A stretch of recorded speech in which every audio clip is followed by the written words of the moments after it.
Every day, people around New Zealand are working hard to keep our homeland clean and green, just the way we like it. Environment Canterbury's teams are on the ground in Canterbury, working hard with communities to get our environment on the right path for the future. So, how did we get here? The Resource Management Act, or RMA, sets out how we should manage our environment. It also gives local communities, through their regional councils, the ability to make decisions on how to manage their local environment. Environment Canterbury is the largest regional council by far. From the onset, ECAN noted that everyone using the land had different needs, and each area needed a different and localised approach. One of the main focus points is on water quality issues. The Canterbury Water Management Strategy set up 10 water management zones, each with their own community-led committee, which also included representatives from councils and local runanga.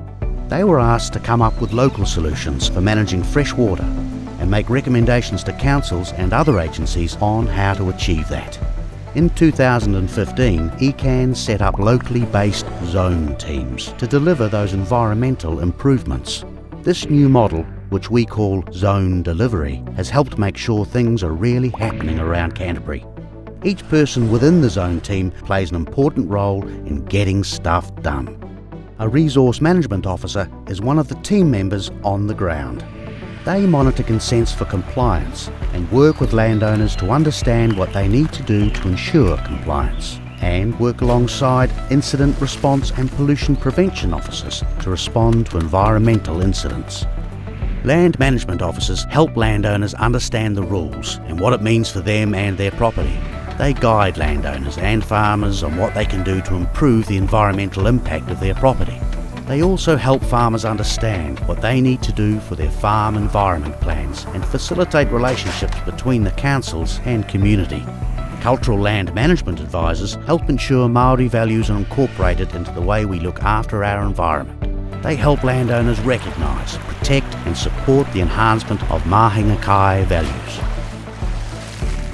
Then we've got biodiversity officers who work with landowners to identify biodiversity protection, enhancement and creation opportunities. They help manage the biodiversity funding and support community groups, schools and individual landowners to protect, enhance and create high-value biodiversity in the zone. And every good team needs a good leader.